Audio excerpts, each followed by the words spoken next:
Praise the Lord. मैं शिवशंकर तिवारी आज एक और विषय बाइबल से आपके सामने रखना चाहता हूँ। यह अय्यूब की किताब उसका पहला अध्याय और उसकी 21वीं आयत। यहाँ पर इस प्रकार से लिखा है, यहोवा ने दिया और यहोवा ही ने लिया, यहोवा का नाम धन्य है। आज हम में से ज़्यादातर लोग यहोवा को धन्य तभी कहते हैं जब यहोवा हमें देता है, लेकिन जब यहोवा हमसे कुछ ले लेता है, परमेश्वर हमसे कुछ ले लेता है, तब भी क्या हम उसे धन्य कह पाते हैं? अय्यूब एक ऐसा इंसान था जिसे परमेश्वर ने एक समय बहुत आशीषें दी, धन संपत्ति, बाल बच्चे, जानवर, सब कुछ दिया। उसने उस अवस्था में भी यहोवा को धन्य कहा, और जब यहोवा ने सब कुछ उसका ले लिया, कई बार ऐसी घड़ियां आती हैं कि जब परमेश्वर हमारे विश्वास की परीक्षा करते हैं, और जैसा हमने गीत में भी सुना है कि विश्वास परखा जाएगा, आनंद की बात समझो, है ना। तो कई बार ऐसा होता है कि हमारे विश्वास की परीक्षा होती है, और कुछ ऐसी परिस्थितियां परमेश्वर हमारे जीवन में बनाते हैं, जब वो आशीषें हमसे दूर हो जाती हैं, तब भी क्या हम यहोवा को धन्य कह पाते हैं? है ना। यहाँ क्या लिखा है, यहोवा ने दिया और यहोवा ही ने लिया, यहोवा का नाम धन्य है। तो जब यहोवा दे रहा है, क्या हम सिर्फ तभी धन्य कह रहे हैं? जब उसने कुछ ले लिया तब हम क्या उसे धन्य कहना बंद कर देंगे? मैं आपको एक घटना बताऊंगा। एक बार एक प्रभु के दास अपने बेटे से, जो बहुत प्यार करते थे, उनका बेटा विदेश में पढ़ने के लिए गया, और वो अपने बेटे से बेहद प्यार करते थे। दिन में 10 बार उसे फ़ोन लगाते थे। बेटा उठ गया, बेटा नाश्ता कर लिया, बेटा तैयार हो गया, कॉलेज पहुंच गया, लंच कर लिया, शाम को घर कॉलेज से घर वापस आ गया, रात का खाना खाया, पढ़ाई करी। कई बार वो दिन में फ़ोन लगाते थे। उस बेटे की चिंता इतनी किया करते थे कि आसपास के लोग भी जानते थे कि ये अपने बच्चे से बहुत प्यार करते हैं, और दिन रात वो अपने बच्चे के लिए प्रार्थना करते रहते थे। एक बार उन्हें ऐसी दुखद घटना सुनने को मिली जब उन्हें पता चला कि उनका बेटा इस दुनिया में नहीं रहा, वो एक दुर्घटना में मर चुका है। और उसके बाद जब उसको दफनाया जा रहा था,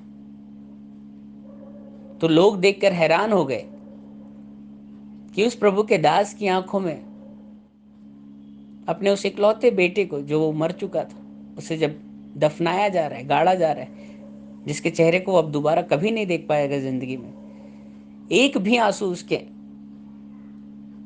आंखों में दिखाई नहीं दे रहा है। लोग आश्चर्यचकित हो गए, और लोगों ने बाद में उससे पूछा कि हमें एक बात बताओ कि तुम अपने बेटे के मरने पर बिल्कुल भी नहीं रो, एक भी आंसू नहीं बहाया तुमने, ऐसा क्यों? तो उसने एक बात कही कि यहोवा ने दिया, यहोवा ने लिया, यहोवा का नाम धन्य है।